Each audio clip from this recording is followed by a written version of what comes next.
direto do plenário. Direto do plenário está de volta, já com imagens do plenário do Supremo Tribunal Federal, com o retorno dos ministros e o início da segunda parte da sessão plenária da tarde desta quinta-feira, ao vivo, direto do plenário. Quarta-feira. Os ministros tomam seus lugares. Vamos iniciar o julgamento. Ministro Agora, Luiz Fux, na presidência da sessão. Sua Excelência, o ministro Ricardo Lewandowski. Senhor presidente, senhores ministros, Ministro Lewandowski, à direita. Vou repetir em grande parte aquilo que já foi dito pelos juízes que me precederam, mas, a bem da didática e tendo em conta a necessidade de dar o máximo de transparência às nossas decisões plenárias, eu entendo que o fumus boni iuris e o periculo in mora, tal como identificados pelo eminente relator, na minha concepção, estão presentes para o deferimento da cautelar. De início, eu digo que o artigo 84.6, que já foi referido por outros ministros da Constituição Federal, confere ao presidente da República a competência privativa para dispor, mediante decreto, sobre a organização e funcionamento da administração pública, mas desde que isso não implique aumento de despesa, nem criação ou extinção de órgãos públicos.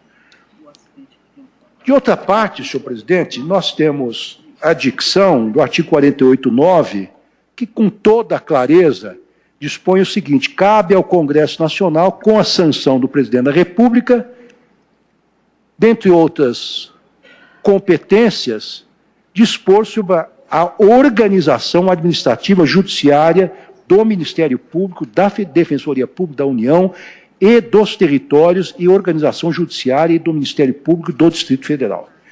Portanto, logo de plano, se verifica que a discricionariedade do presidente não é tão ampla como se pode imaginar num primeiro momento. O presidente da República, como já foi dito aqui, pode extinguir aqueles órgãos que foram criados por decreto, mas quando se trata daqueles órgãos que estão cobertos pela reserva de lei ou reserva legal, evidentemente, aquilo que foi criado por lei não pode ser extinto por decreto.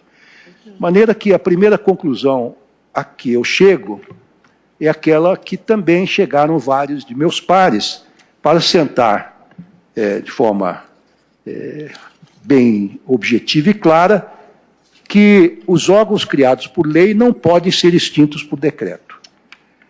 Bem, então há, a meu ver, uma clara inconstitucionalidade de natureza formal, tal como reconheceu o ministro relator. Alguns colegas avançaram um pouco para identificar também uma inconstitucionalidade material. Eu confesso, senhor presidente, embora seduzido pelos argumentos que foram desfiados a partir do voto divergente enunciado pelo ministro Edson Fachin, e também por um argumento que me parece extremamente sólido, que foi ofertado à colação pelo ministro Luiz Roberto Barroso, no sentido de que não se pode, em tese, admitir a extinção de cambulhada de um número indeterminado de órgãos públicos. Não obstante isso, eu entendo que, pelo menos nesta fase, na fase de um juízo de natureza cautelar, não se pode, não se deve, a meu ver, avançar para além da inconstitucionalidade formal. Eu digo, senhor presidente, que eu sou daqueles que me filio à corrente que vejo com grande entusiasmo o advento da democracia participativa em nosso país e em outros países democráticos. Eu, inclusive, já falei sobre isso, escrevi sobre isso, dizendo que a democracia brasileira deu um salto qualitativo pouco percebido, de maneira geral, especialmente pelo público leigo, quando transitou de uma democracia representativa para uma democracia participativa. As nossas constituições, nos artigos preambulares das cartas que foram editadas desde o advento da República... Quem vota é o ministro Ricardo Lewandowski. Que todo poder emana do povo, em seu nome será exercido. Portanto, desde 1891, nós praticamos a democracia representativa. Todavia, com a Constituição de 1988, nós demos aquilo que eu chamei de salto qualitativo e nós, de certa maneira, complementamos, não superamos, complementamos plenário a julgação democracia contra dispositivos do decreto que extingue representativa. colegiados da administração pública Isto federal está direta, assentado autárquica no e parágrafo fundacional. único do artigo 1º da nossa Carta Política, no seguinte sentido: todo o poder emana do povo, que o exerce por meio de representantes eleitos, portanto, democracia participativa, nessa primeira parte do dispositivo, ou diretamente nos termos dessa Constituição. Então, é possível o exercício da democracia participativa, mas sempre nos limites da Constituição e, portanto, também nos limites da lei. Como é que a Constituição trata desse tema da democracia participativa? E, logo de início, verifico que o artigo 14 da nossa Carta Magna, ela diz o seguinte: a soberania popular será exercida pelo sufrágio universal e pelo voto direto e secreto, com valor igual para todos, e, nos termos da lei, mediante plebiscito, referendo e iniciativa popular. Portanto, a democracia participativa, no que concerne esses três mecanismos, ela é regulada por lei. E, claro, não faria sentido que essa participação, que é importantíssima, pudesse dar-se à margem da lei ou de forma atabalhoada. É preciso, para criar direitos e obrigações, tanto por parte do poder público, como por parte daqueles que pretendam participar da administração pública, por meio desses mecanismos, que essa participação se dê de forma regrada por lei. Mas a participação popular, ela encontra-se em vários outros locais da nossa Constituição, esta previsão, e verifico que aqui, por exemplo, no que concerne à saúde, o artigo 198 estabelece que as ações e serviços públicos de saúde integram uma rede regionalizada e hierarquizada e constituem um sistema único. O inciso 3º fala na participação da comunidade. No entanto, o parágrafo 3º desse artigo 198 remete para a lei complementar o modo como será exercida essa fiscalização, avaliação e o controle das despesas. Portanto, aqui, mais uma vez, a participação popular se dá mediante lei. O artigo 206, está inserido no capítulo que trata a educação, estabelece o seguinte: o ensino será ministrado com base nos seguintes princípios: gestão democrática do ensino público na forma da lei. Portanto, prevê-se sempre um mecanismo para regulamentar de forma objetiva esta participação. E, assim, em outros pontos da nossa Constituição em que se admite a participação popular na gestão da coisa pública, remetendo sempre à regulamentação, à disciplina desta participação por lei. Então, a primeira observação que faço nesse aspecto é de que essa participação só é garantida no momento em que ela encontra respaldo numa lei autorizativa. Já foi dito aqui, e digo isso em complemento, em segundo lugar, que não se pode jungir um presidente da República à estrutura organizacional estabelecida por decreto por governos anteriores. Seria, a meu ver, data vênia, engessar a administração. De maneira que penso, pelo menos neste juízo preliminar em que se discute a cautelar, que não há, a princípio, uma ofensa a esse verdadeiro dogma constitucional que é a democracia participativa, que, sem dúvida nenhuma, dá densidade aos valores fundamentais da República, que estão capitulados no artigo 1º, qual seja a soberania e a cidadania. Para concluir, que aqueles órgãos que foram criados por decreto e não por lei podem ser extintos mediante decreto do presidente da República.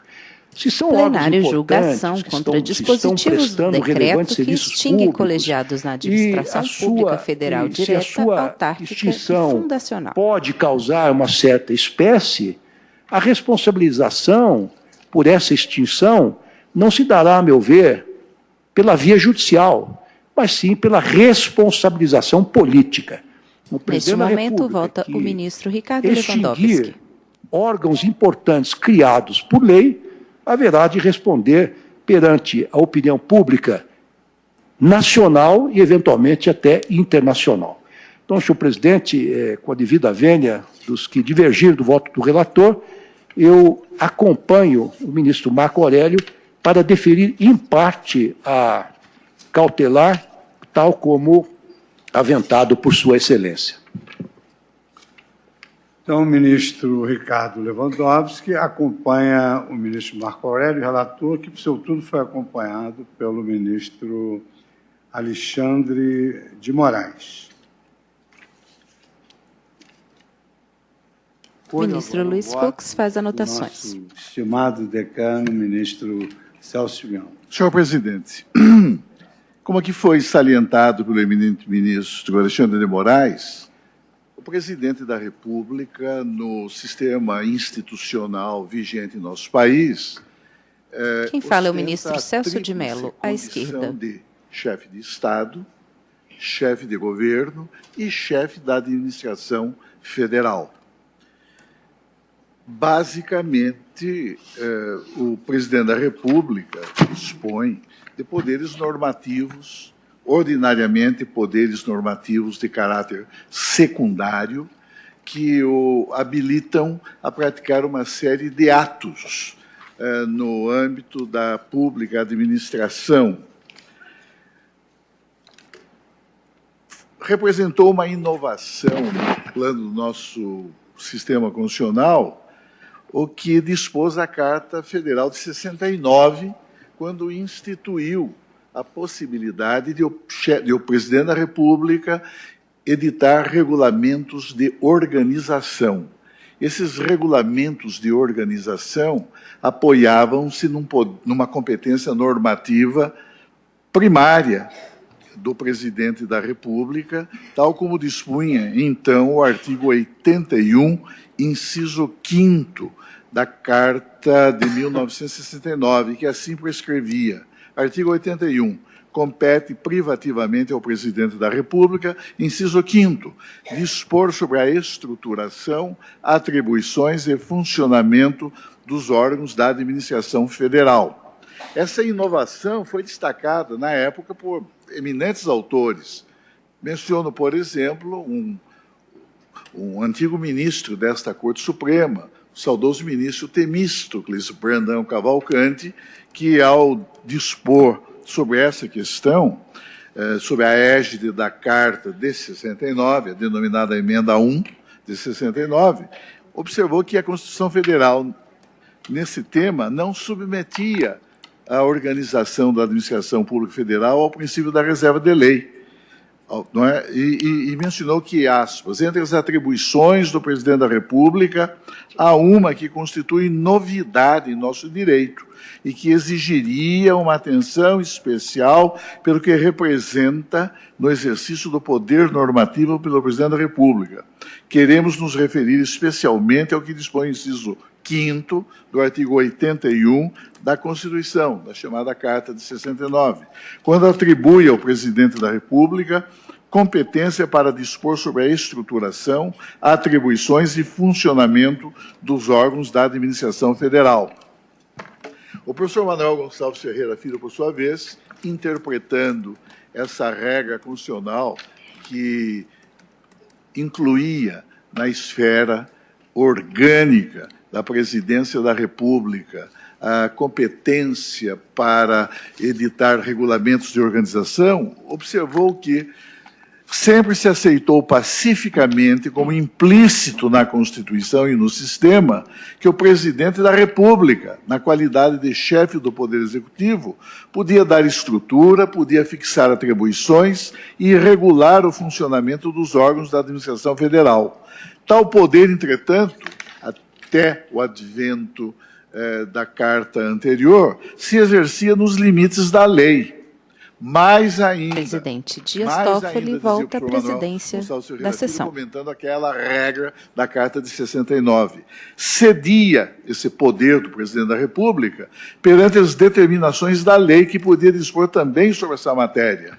Em face do dispositivo em exame, no entanto, artigo 81, inciso 5º da Carta anterior, que confere privativamente ao presidente da República a competência de dispor sobre a estruturação, as atribuições e funcionamento dos órgãos da administração federal, não parece subsistir o mesmo entendimento. Julgação contra dispositivos do decreto que extingue colegiados da administração pública federal direta, autárquica e fundacional. Pelo fato de o artigo 43 da Carta de 69 ter o cuidado de atribuir à lei apenas o ato de dispor sobre a organização administrativa dos territórios.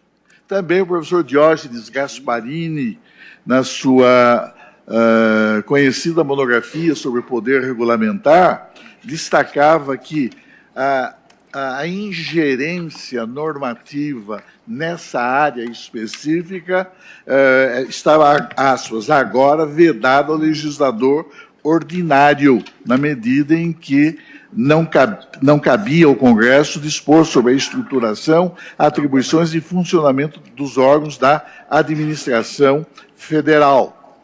Pois bem, com o advento da presente Constituição, e especialmente em face da reforma que foi introduzida no artigo 84, inciso 6º, ministro consulta a Constituição. Uma atenuação dessa regra de competência. Ministros à esquerda, Edson Fachin, Rosa Weber, Carmen Lúcia. O presidente da República a dispor de poder normativo, poucas pessoas na plateia, mas com restrições de natureza temática, de ordem material, que a própria Constituição estabelece. E isso nos leva, senhor presidente, digamos, ao tema que, na verdade, subjaz ao exame desta controvérsia constitucional. Todos nós sabemos que o Estado de Direito sujeita-se, de um lado, à lei e, de outro lado, à jurisdição. E, nesse contexto, decretos do poder, do chefe do Poder Executivo... Quem vota neste momento é o ministro Celso de Mello. Sua emanação não se qualificam como equivalentes constitucionais da lei, não podendo, por isso mesmo, sob pena de frontal transgressão ao postulado constitucional da separação de poderes, estabelecer determinadas medidas em matéria de organização administrativa, cuja existência encontre suporte na própria lei, cuja existência jurídica derive direta e imediatamente de texto normativo consubstanciado na lei. Isso significa, portanto, que a regulação de tais matérias repele a possibilidade jurídica de qualquer ingerência normativa por parte da instância executiva do poder. E, sob tal aspecto, não constitui demasia observar, a propósito da reserva de lei, consoante assinala a própria doutrina, que se trata de um postulado revestido de função excludente, uma função de caráter negativo, que veda, nas matérias a elas sujeitas, quaisquer intervenções a título primário de órgãos estatais não legislativos, e cuja incidência também reforça positivamente o princípio que impõe à administração e também à jurisdição a necessária submissão aos comandos fundados em norma legal. De tal modo, como observa, entre outros, o professor Jorge Miranda, ilustre professor da Universidade de Lisboa, quaisquer intervenções tenham conteúdo normativo ou não normativo de órgãos administrativos ou jurisdicionais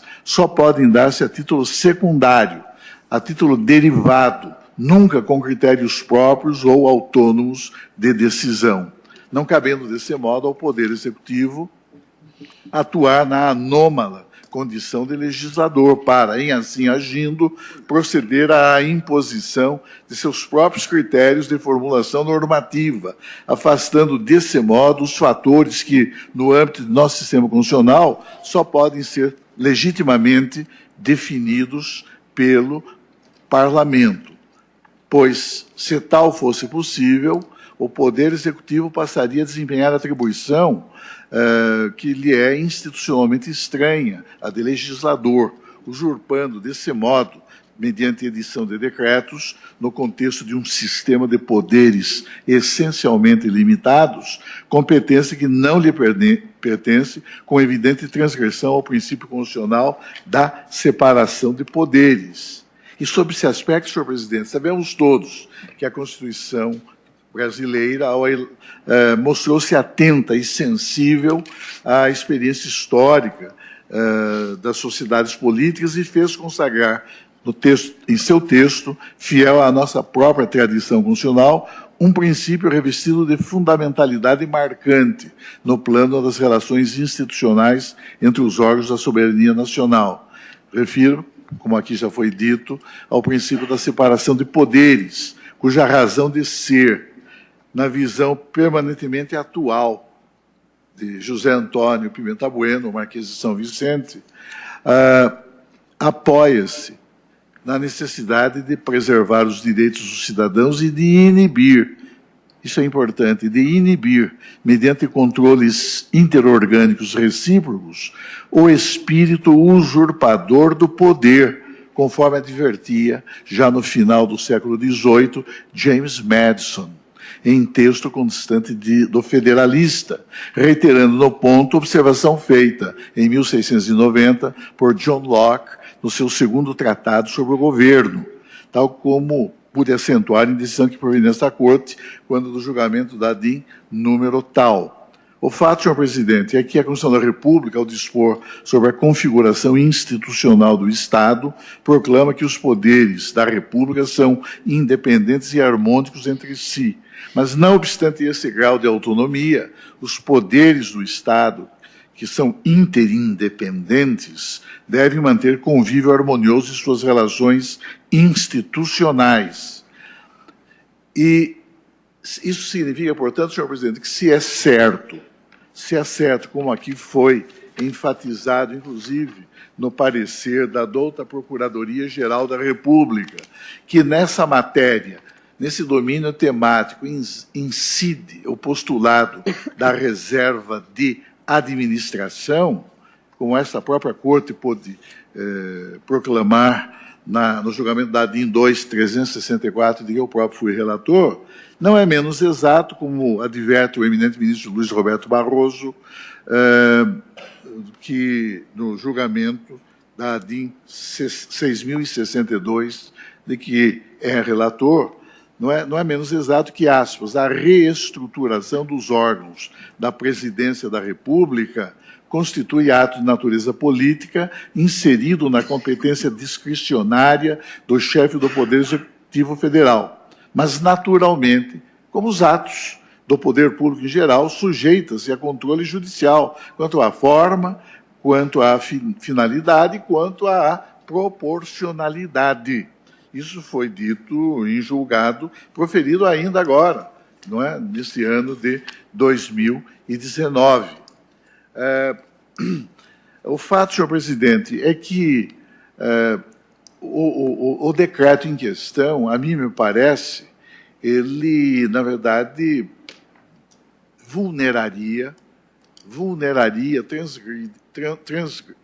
transgrediria alguns princípios funcionais básicos.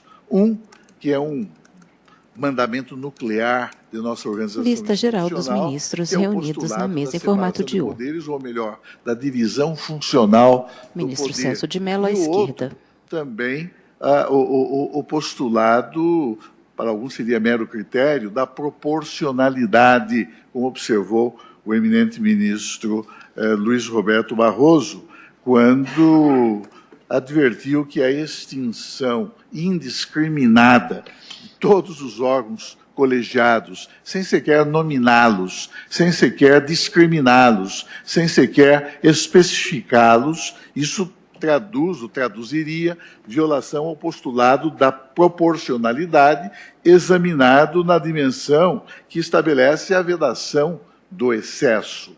E a mera lembrança, senhor presidente, a mera lembrança dos órgãos colegiados que serão afetados, atingidos por esse decreto presidencial, órgãos colegiados de extremo relevo, não é?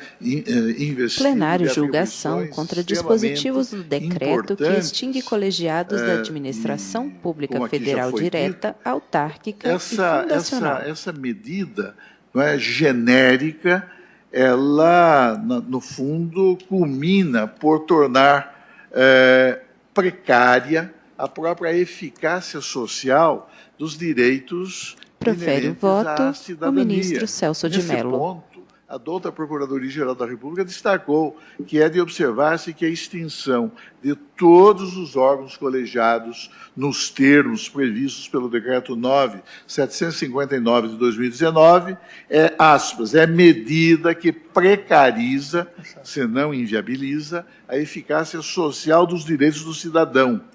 A democracia participativa, incluído o orçamento participativo, a fiscalização social de políticas públicas, a transparência e o controle social, além de mitigar o papel da sociedade, malferindo princípios fundamentais da República Federativa do Brasil, não apenas os fundamentos estruturantes do Estado Democrático de Direito, a que alude o artigo 1º de nossa lei fundamental, mas também os objetivos fundamentais da República, referidos no artigo 3º. E, por isso mesmo, a douta Procuradoria-Geral da República registra haver, no caso, elementos que tornam visível, presente na espécie, a plausibilidade jurídica. Eu diria mais do que a plausibilidade, eu diria a probabilidade do direito, a própria densidade jurídica da pretensão, notadamente de natureza cautelar, que se examina aqui e agora nesta sede processual. Pois, afirma a eminente senhora chefe do Ministério Público da União, pois a ausência de prévio mapeamento estatal a respeito dos órgãos colegiados essenciais à consecução das políticas públicas priorizáveis, gera insegurança jurídica e compromete a democracia participativa consubstanciada no controle social inerente ao Estado Democrático de Direito. Fecha aspas. Tal como aqui observou, em seu douto voto, o eminente ministro Luiz Edson Fachin, quando o ministro Celso de Mello olha para a esquerda, na ponta da mesa onde se encontra o ministro Fachin. Do vício da inconstitucionalidade que identificou presente e caracterizado no decreto presidencial em questão. O importante, senhor presidente, nesse contexto, é destacar, advertir que a utilização excessiva pelo senhor presidente da República de decretos fora dos limites que eles condicionam a validade e eficácia, projetando-se, muitas vezes, ultra vires, além das atribuições e dos poderes que a Constituição confere ao chefe da administração federal, ao chefe de Estado, ao chefe de governo, que é o presidente da República, e ingressando em domínio temático constitucionalmente reservado à lei. Esse comportamento, senhor presidente, segundo penso, minimiza perigosamente a importância político-institucional do poder legislativo, pois suprime a possibilidade de prévia discussão parlamentar de matérias que ordinariamente estão sujeitas ao poder decisório do Congresso Nacional. Na verdade, a expansão do poder presidencial em tema de desempenho de certas funções ainda que impregnadas de conteúdo normativo, além de viabilizar a possibilidade de uma preocupante ingerência do chefe do Poder Executivo da União no tratamento unilateral de questões, como se o decreto fosse um sucedâneo da lei formal, e questões que, historicamente, sempre pertenceram à esfera orgânica de atuação institucional dos corpos legislativos, introduz fator de desequilíbrio sistêmico que atinge, que afeta e que desconsidera a essência mesma da ordem democrática, cujos fundamentos, apoiados em razões de garantia política e de segurança jurídica dos cidadãos e das instituições da República, conferem justificação teórica, de um lado, ao princípio da reserva de parlamento e, de outro, ao postulado da separação de poderes. Cabe não desconhecer, no ponto, senhor presidente, que é o parlamento, no regime da separação de poderes, o único órgão estatal investido de legitimidade constitucional para elaborar democraticamente as leis do Estado, leis que se projetam sobre o domínio que a própria Constituição reserva à instância legislativa do Estado. E que interpretações regalistas da Constituição, que visem a produzir exegeses ajustadas à visão e à conveniência exclusivas de quem exerce eventualmente a chefia do Poder Executivo, representariam, segundo penso, senhor presidente, uma clara subversão da vontade inscrita no texto de nossa lei fundamental e ensejariam, a partir de uma temerária aceitação da soberania interpretativa manifestada pelos dirigentes do Estado, a deformação do sistema de discriminação de poderes fixado de modo legítimo e incontrastável pela Assembleia Nacional Constituinte. É preciso relembrar, senhor presidente, e relembrar a todo momento que os poderes do Estado em nosso sistema constitucional são essencialmente definidos e precisamente limitados. E a Constituição foi feita, consoante advertia, entre outros, o próprio juiz Hugo Black, que foi juiz da Corte Suprema dos Estados Unidos. A Constituição foi feita, aspas, para que esses limites não sejam mal interpretados e, sobretudo, não sejam esquecidos. Por isso mesmo tenho enfatizado, senhor presidente, que a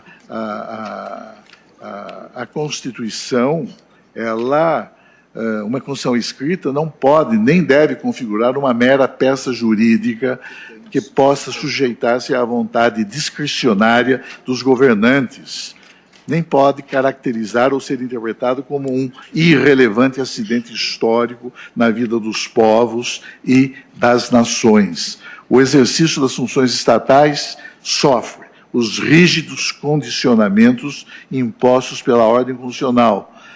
O extravasamento dos limites de sua atuação que se exerce muitas vezes ultra vires, além das forças, além dos limites, além dos poderes que a Constituição confere aos governantes, põe gravemente em causa a supremacia, tanto formal quanto material, da Constituição. E pode gerar, como muitas vezes e efetivamente gera, situações de conflituosidade jurídico-institucional, na medida em que os atos de usurpação qualificam-se como fatores de ruptura do equilíbrio entre os poderes do Estado. Por isso, senhor presidente, a preocupação dos autores no sentido de sempre preservar o equilíbrio, não é, nas relações institucionais entre os poderes da República, em ordem a que cada órgão da soberania nacional exerça as suas atribuições dentro desses rígidos limites que a própria Carta Política estabelece.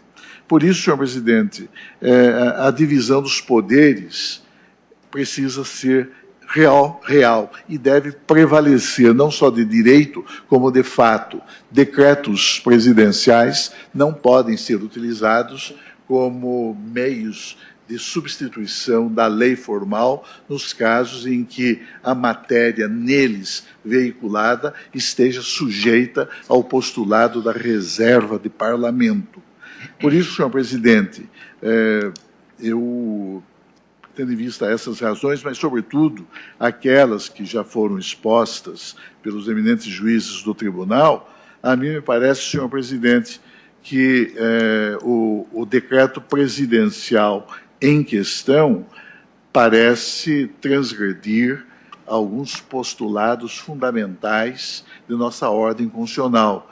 E, por isso mesmo, eu peço a vênia para acompanhar o dissenso, em ordem a suspender cautelarmente, em sua integralidade, a eficácia dos atos impugnados. Sobre esse aspecto, eu tenho a impressão de que eu estaria, então, acompanhando o voto do ministro Luiz Edson Fachin, mas também acolhendo as razões que o eminente ministro Luiz Roberto Barroso expôs, não é? Indicando a possível ofensa ao postulado da proporcionalidade, não é? Na medida em que o decreto presidencial em questão pareceria transgredir, ofender a regra que veda o excesso.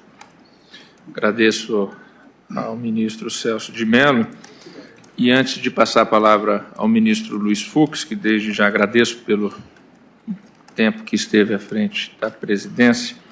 Ministro Dias Toffoli. Só para esclarecer, pelo que eu tenho aqui, defere parcialmente a cautelar ministro Marco Aurélio, ministro Alexandre de Moraes e ministro Ricardo Lewandowski. Abriu divergência deferindo na íntegra a cautelar o ministro Luiz Edson Fachin, no que foi acompanhado pelo ministro Roberto Barroso, pela ministra Rosa Weber, ministra Carmen Lúcia e agora pelo ministro Celso de Mello. Então, dando continuidade, passo a palavra ao ministro Luiz Fux para o seu voto. Senhor presidente, agrede a corte, luz representante do Ministério Público. Senhor presidente, primeiramente eu gostaria, sem prejuízo, de elogiar todas as sustentações que aqui foram realizadas, manifestar, digamos assim, a minha profunda admiração pela sustentação que foi empreendida pelo representante da Procuradoria-Geral da República, o doutor Luciano Maia, que, digamos assim, aprofundou o tema com muita agudeza e sensibilidade. Sendo certo que isso não significa que eu estou de acordo, mas eu não podia deixar de lavrar esse elogio, porque presenciei com muita... Pelo visto, meu voto foi muito superficial, presidente. Ministro Marco Aurélio. Não. Mas quando elogia, vai acompanhar uma silêncio. As sustentações. O ministro Marco Aurélio não fez sustentação. Ministro Dias Toffoli sorri. Foi o relator. Senhor presidente, eu figurei nessa cadeira e vi o quanto, digamos, se dilui a nossa capacidade argumentativa diante de tantos votos antecedentes. Todos aqui se pronunciaram sobre temas pontuais dessa questão sensível. Mas eu, senhor presidente, em primeiro lugar, me convencia de que a cláusula pétrea da Constituição é muito clara, são poderes independentes, o judiciário, o executivo, o legislativo. Imagine-se, por exemplo, que na presidência do Conselho Nacional de Justiça, Vossa Excelência queira alterar as comissões que lá se encontram. Vossa Excelência é o chefe do Poder Judiciário, o presidente do CNJ, e tem a capacidade de autogoverno do CNJ. Isto é algo insignificado. Olha para o ministro Dias Toffoli, ao centro. Não pode invadir as escolhas que são exercidas pelos chefes dos outros poderes. Então, esse é o primeiro aspecto que me chamou bastante atenção. Em segundo lugar, eu verifiquei, e aqui foi destacado com muita ênfase pelo ministro Marco Aurélio e pelo ministro Alexandre de Moraes, que o autogoverno do Poder Executivo é uma tarefa absolutamente insindicável pelo Poder Judiciário, na medida em que o artigo 84 é claríssimo ao estabelecer que compete privativamente ao presidente da República, por decreto, Ministro Luiz disposto pela Fux, organização consulta e funcionamento a Constituição. da administração federal. E o que nós observamos da sustentação com lealdade da tribuna? Que há hoje uma pleia de conselhos que sequer funcionam. Então, é privativo do presidente da República, chefe da administração federal, realocar essas entidades e, às vezes, até evitar uma superposição. É claro que procede a afirmação do ministro Luiz Roberto Barroso quanto à vagueza desse decreto.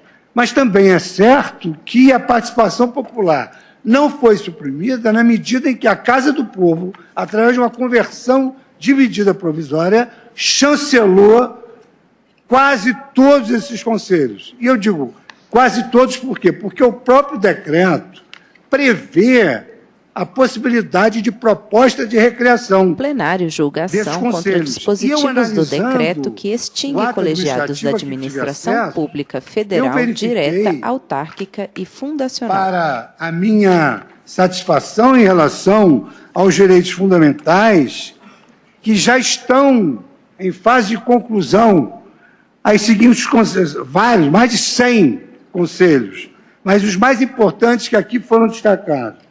Conselho de Programa de Proteção dos Defensores de Direitos Humanos, Conselho Nacional de Promoção e Defesa dos Direitos da Pessoa com Deficiência, Comitê Gestor do Sistema Nacional de Informação de Registro Civil, criação do Conselho Nacional de Povos e Comunidades Tradicionais, criação do Comitê Intersetorial de Acompanhamento e Monitoramento da Política Nacional para a População em Situação de Rua, Comitê Intersetorial de Políticas Públicas para a Primeira Infância, composição e funcionamento do Comitê Nacional de Prevenção e Combate à Tortura.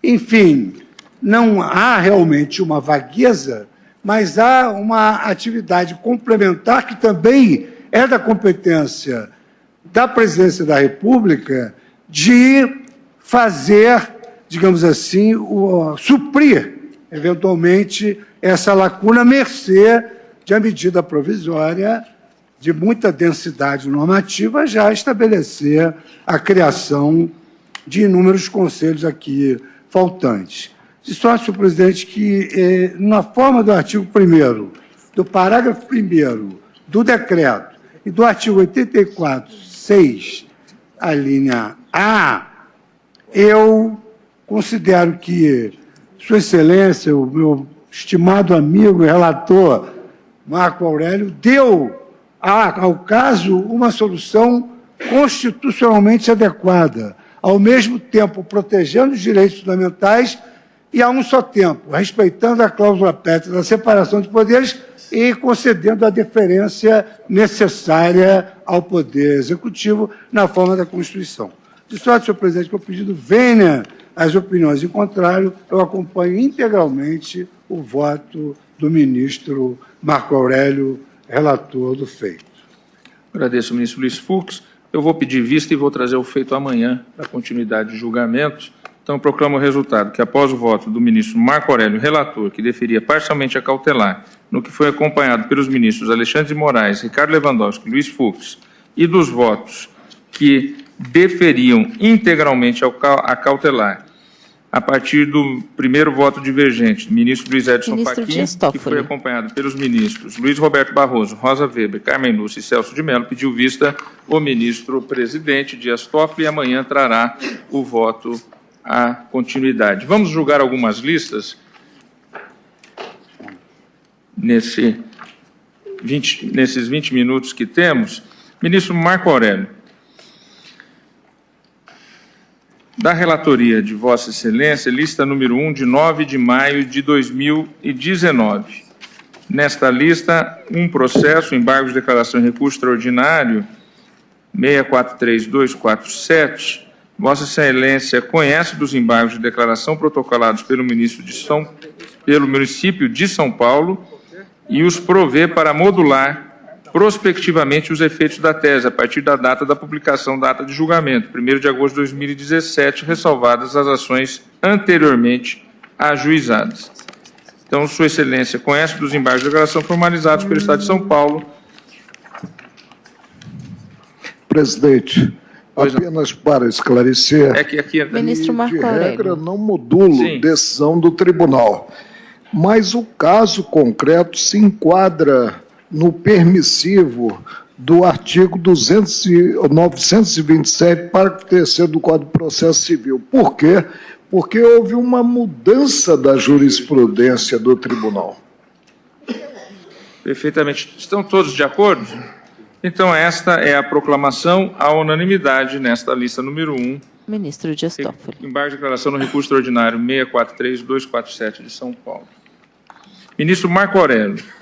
Lista número 1, de 23 de maio de 2019.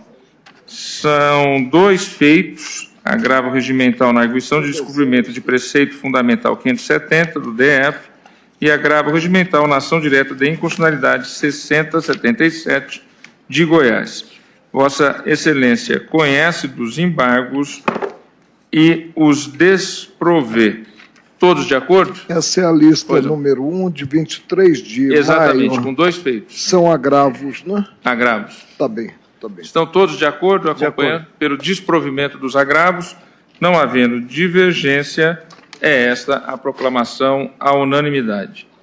Agora também da relatoria do ministro Marco Aurélio, processos em a lista número 5, de 29 de maio de 2019, contém 7 feitos da relatoria do eminente ministro Marco Aurélio. Sua Excelência conhece do conflito e declara a competência da Justiça do Trabalho para processar e julgar a causa. Pergunto se há alguma divergência. Presidente. Pois não. Ministro Alexandre de Moraes, com a palavra. Presidente, eu divirjo somente em 2 casos. Conflito de competência 7753. Ministro Alexandre de Moraes, à direita. É o item? A lista 5, são 2 casos. É o primeiro item. O 7753 e o 7890, o penúltimo.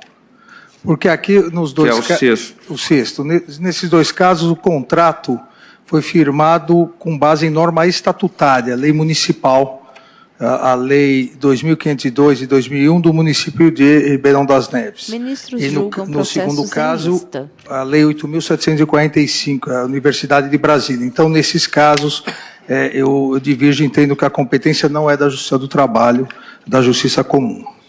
Havendo a divergência, eu vou colher os votos individualmente, então. O ministro Alexandre de Moraes abre divergência quanto a 2 itens da lista, o primeiro e o 6º. Colho o voto do ministro Luiz Edson Fachin. Senhor presidente, a pretensão que restou deduzida aqui tem como causa de pedir relação jurídica vinculada à consolidação da lei do trabalho, como acentuou o eminente ministro relator. Portanto, com a vênia da divergência, acompanha o ministro. O relator em todos os feitos. Em todos os feitos. Todos os feitos têm a mesma causa de pedir semelhante, né? Portanto, nada obstante a divergência em 2, nesses 2 também acompanha o eminente ministro relator. Ministro Luiz Roberto Barroso. Presidente, eu posso estar enganado, mas tenho a impressão que há manifestação do plenário nessas situações para que a competência seja da Justiça Ministro Comum. Barroso, à direita. Norma estatutária, exato. Quando é a hipótese de contratação pela administração sem concurso público.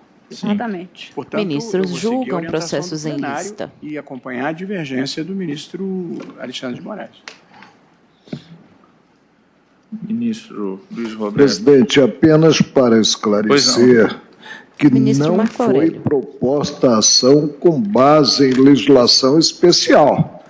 Foi proposta ação articulando relação jurídica, como ressaltou o ministro Luiz Edson Fachin, regida pela consolidação das leis do trabalho e pleito de reconhecimento do direito a parcelas constantes desse mesmo diploma legal. Esse é o fundamento da divergência. O ministro Marco Aurélio se pauta pelo princípio Ministro da Luiz ascensão. Roberto Barroso. E nós, pela natureza... Pela regência como era da com a norma. administração pública, justiça comum. E norma estatutária, exato.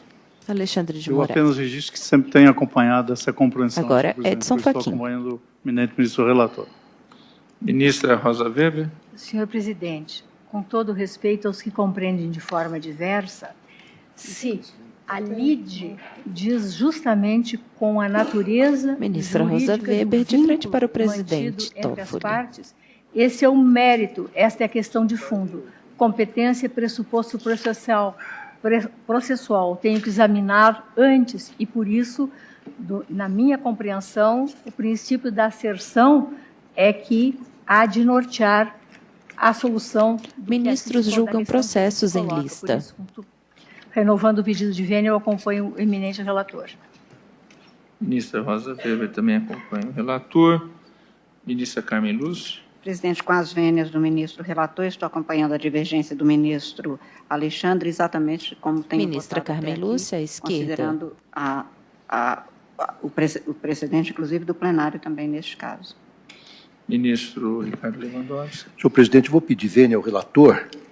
Eu Ministro verifico se Ricardo trata de uma Lewandowski, relação à direita. estatutária e, salvo melhor juízo, tal como assentou o ministro Luiz Roberto Barroso, a impressão que eu tenho é que essa matéria já foi definida pelo plenário. Portanto, acompanho a divergência. Ministro Celso de Mello. Também eu, senhor presidente, peço vênia para acompanhar a divergência. Também eu peço vênia ao relator, acompanho a divergência. Então, eu proclamo que, por maioria, nos seguintes itens, eu vou proclamar separadamente. No conflito de competência 7.753, procedente do Distrito Federal, constante da lista número 5, de 29 de maio, da relatoria do ministro Marco Aurélio, por maioria foi dado provimento ao agravo regimental para definir a competência da Justiça Comum, vencidos o ministro relator, que negava provimento ao agravo, no que foi acompanhado pelo ministro Luiz Edson Fachin e pela ministra Rosa Weber, redator para o acórdão, ministro Alexandre de Moraes. E no sexto item desta lista, desculpe, não é agravo, é conflito de competências 7.753 do Distrito Federal. Foi definida, então, a competência, foi conhecido e declarada a competência da Justiça Comum para processar e julgar a causa. Nos termos do voto do ministro Alexandre de Moraes, vencidos o ministro relator, ministro Edson Fachin, ministra Rosa Weber. E também a mesma proclamação para o conflito de competência 7.890, procedente do Distrito Federal, item número 6 da lista número 7 de 29 de maio de 2019. Em relação aos outros 5 itens remanescentes da lista, por unanimidade, foi conhecido do conflito e proclamada e declarada a competência da Justiça do Trabalho para julgar a causa.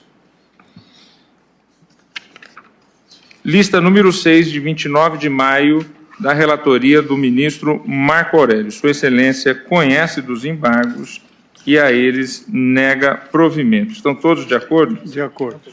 Não havendo divergência, essa a proclamação à unanimidade. Também da relatoria do ministro Marco Aurélio, a lista número 8, de 29 de maio, agravo regimental na ação direta de inconstitucionalidade 6.053, Sua Excelência nega provimento ao agravo. Estão todos de acordo? Não havendo divergência, é essa a proclamação à unanimidade. Ministros julgam processos lista número em lista. 9. Presidente, Pois não. só Na lista número 8? Não, na lista número 6. 6. Intervenção do ministro Alexandre Então, de Moraes.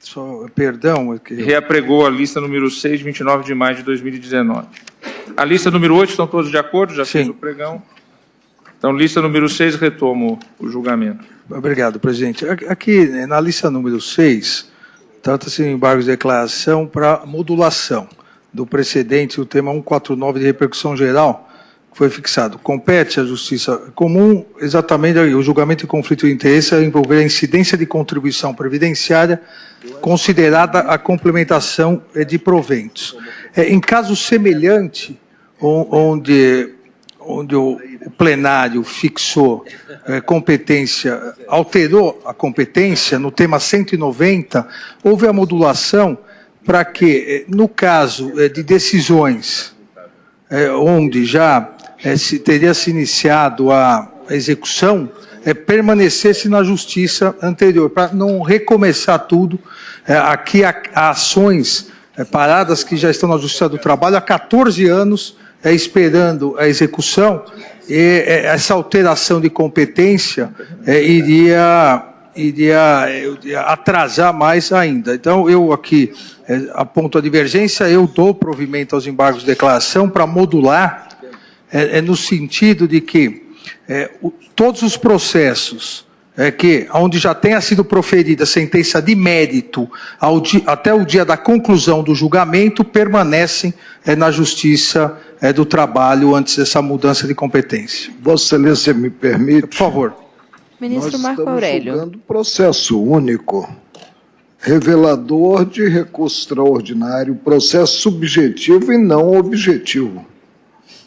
Sim, mas foi um tema de repercussão geral. Salvo engano, está proclamando que todos os processos. Há exatamente ministro Marco Aurélio e Alexandre de Moraes. 2.000 processos nessa situação, por isso que eu utilizei o plural.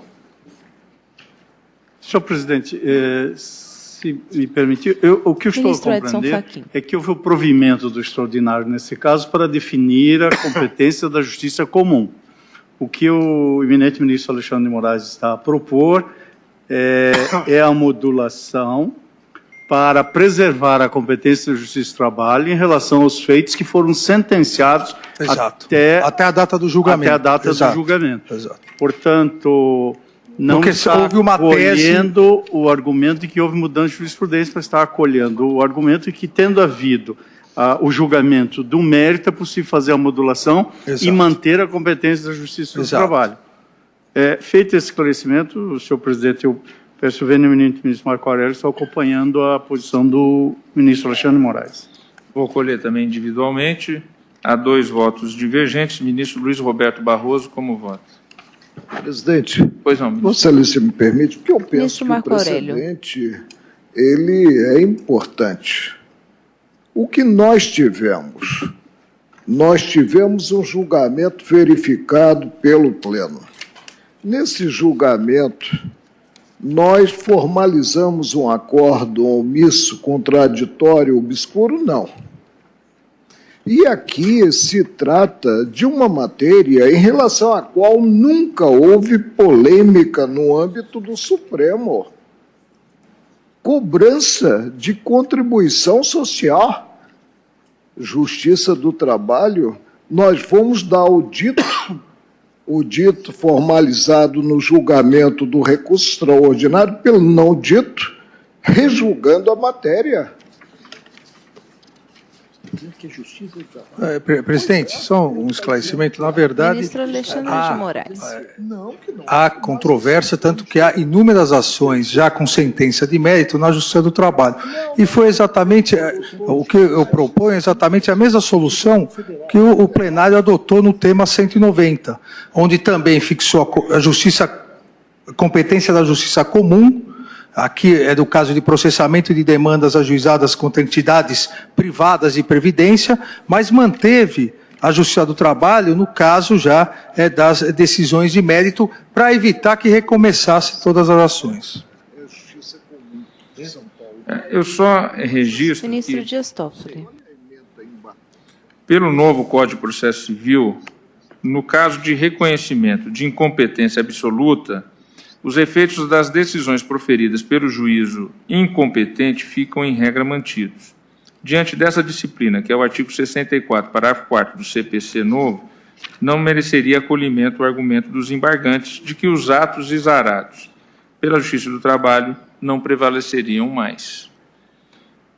Cabe frisar de outro giro que, no exame do RE 586.453 Sergipe, na vigência do CPC de 1973, e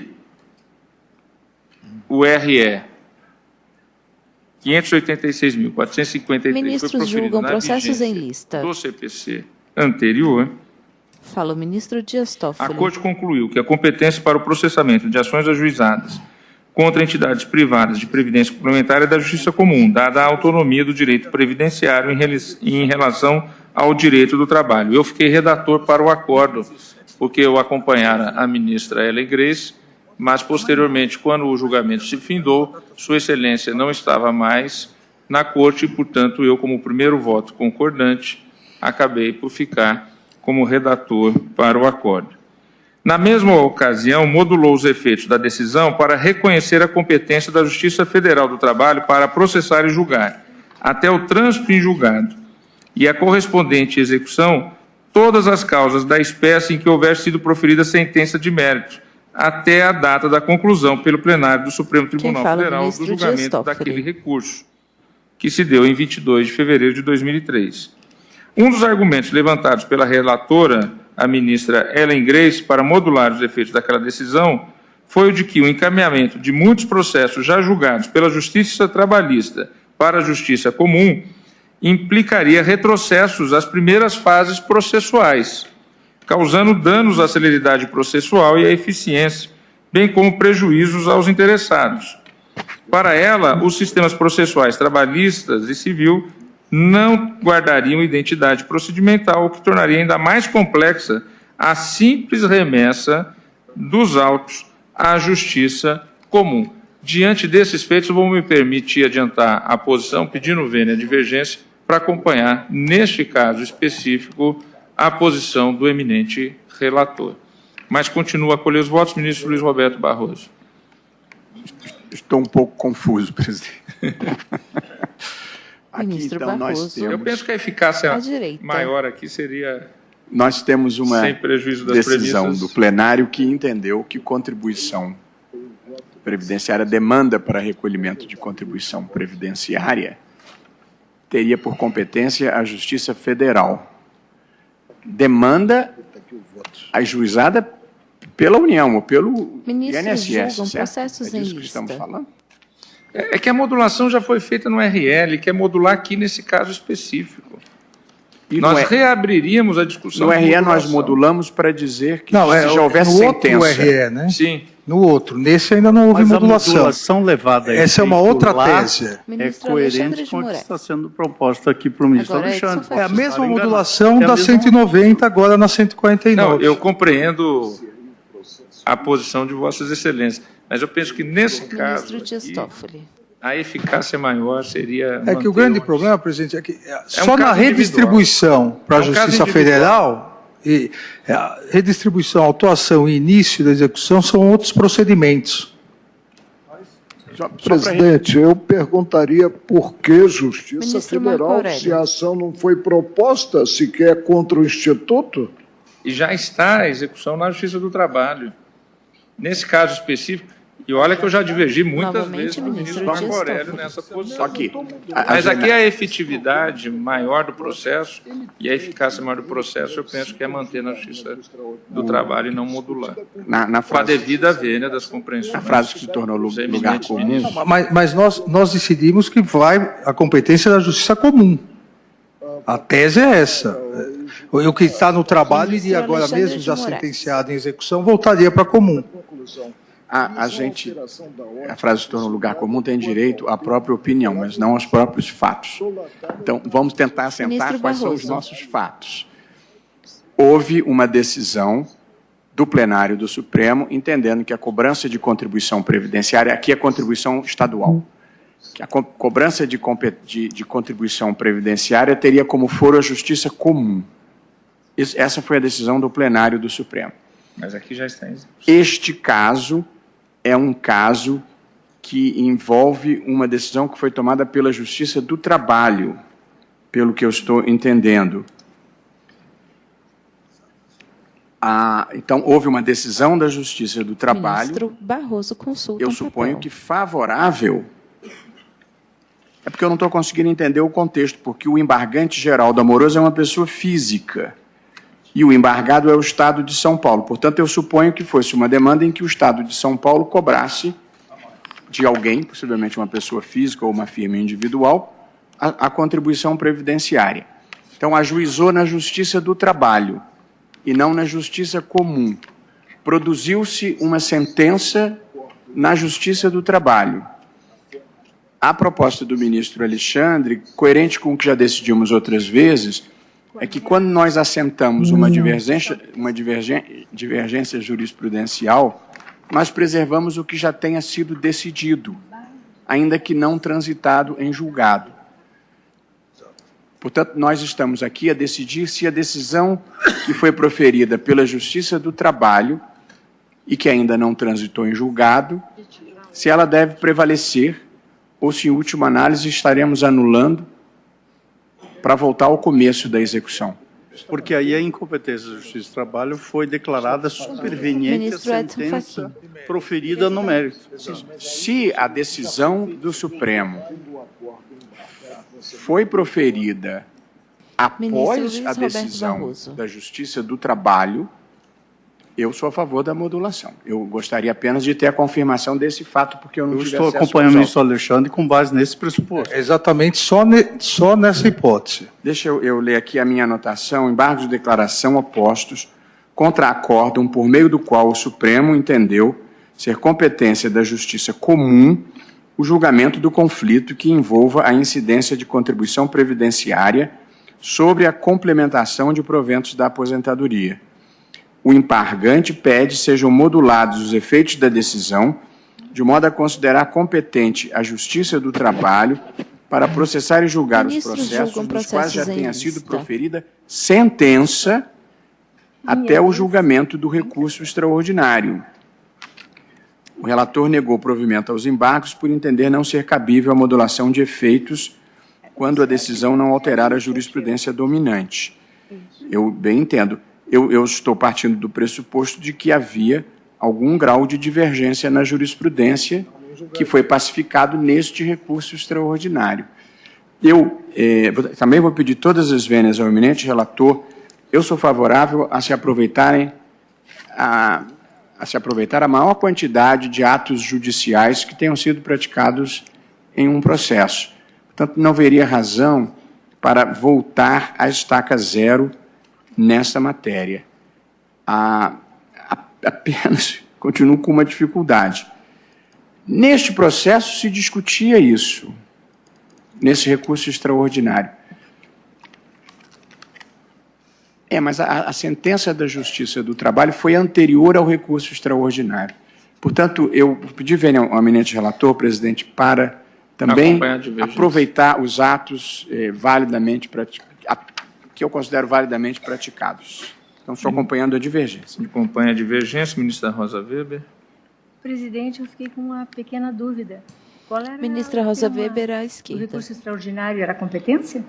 Ministro relator. Era competência? Porque se for a competência e o tribunal tiver decidido no recurso extraordinário sobre a competência... Presidente, reconheço que nós não estamos no plenário virtual, mas o processo é eletrônico. Ministro Marco Aurélio. Eu precisaria ter o processo físico para ver os parâmetros do recurso extraordinário em si. Então, ministro Marco Aurélio, Vossa Excelência aceitaria talvez a sugestão de suspendermos o julgamento e voltarmos com os fatos? Desde que Vossa Excelência não me atribua pedido de vista, eu concordo. Não, eu acho que uma suspensão para... o relator concordar, ter certeza dos fatos. Não, suspensão, mas cancelamos o pregão. Tá bem. É dado adiantado da hora. Cancelamos o pregão. Mas penso que podemos seguir um pouco com as listas, se os eminentes colegas... Presidente, eu posso continuar? Posso continuar o meu voto? Não, é porque foi o... Ministro Rosa Weber. A partir do meu questionamento, é que eu não queria complicar de forma alguma. O eminente relator disse que não tinha condições Ministro no momento Dias Toffoli. De responder. Sim, então, por isso, de acordo com o relator, nós estamos cancelando o pregão. Esse feito não está mais em mesa. Começa de novo amanhã, então, ou quando for apregoado. Obrigada, presidente. E agora você jogou no chão. Para que possamos ter um maior esclarecimento para entender a divergência e o voto. É que eu só queria expor a minha dificuldade de votar sem Ministra Rosa Weber. Mas eu farei na continuidade do julgamento. Lista número 9, de relatoria do ministro Marco Aurélio. Ministro são dois Dias feitos. Toffoli. Lista número 9, de 30 de maio de 2019. Embargos de divergência, pressuposto de admissibilidade e não atendimento. O embargante deve proceder, nas razões dos embargos de divergência, à demonstração das circunstâncias que identificam ou assemelham os casos confrontados. Artigo 1043 do CPC. Sua Excelência, portanto, com base neste fundamento, nega provimento ou desprovê os agravos. Todos de acordo? De acordo. Não havendo divergência, agravos desprovidos. Eu pergunto aos eminentes colegas se podemos seguir, teria algumas listas da ministra Carmen Lúcia. Presidente, eu tenho uma audiência de cerimônia, eu precisaria sair. Temos duas listas da ministra Carmen Lúcia. Rapidinho. Rapidamente, ministra Carmen Lúcia. Lista número 2, de 12 de junho de 2019, são feitos Ministro Dias de Toffoli. controle concentrado, Sua Excelência, na ação direta de inconstitucionalidade 4.748, procedente do Paraná, Ministros julga procedente a ação para declarar a inconstitucionalidade da Lei Paranaense 17.081 de 2012. Trata de normas gerais de licitação. Presidente, eu estou sem o auxiliar de plenário e não tenho minhas notas, né? Ministro Marco Aurélio. O cancelamento do pregão, Então vamos encerrar a... tá bem. Vamos encerrar a sessão e retomamos Ministro Dias Toffoli entrega os amanhã com a papéis ao sessão assessor. extraordinária. Agradecendo a presença de todos, declaro encerrada a presente sessão ordinária e amanhã teremos seguimento àquele processo que iniciamos na manhã de hoje para a sua finalização. E os feitos que estavam nas sessões de hoje pela manhã e de hoje à tarde serão realocados. Amanhã retomaremos com a finalização daquele caso que faltam os votos meu e do ministro Gilmar Mendes relativo aos conselhos. Sim. E, em seguida, retomaremos o julgamento do caso da homofobia, Então, com a ação de controle concentrado de relatoria do ministro Celso de Mello e do mandado de injunção de relatoria do ministro Luiz Edson Fachin. Então, esse será o segundo feito, presidente? Sim, de amanhã. Próximo a votar. Okay. De amanhã. Agradeço a você. Agradecendo a presença de todos, declaro encerrada a presente sessão. Os ministros levantam-se e cumprimentam-se.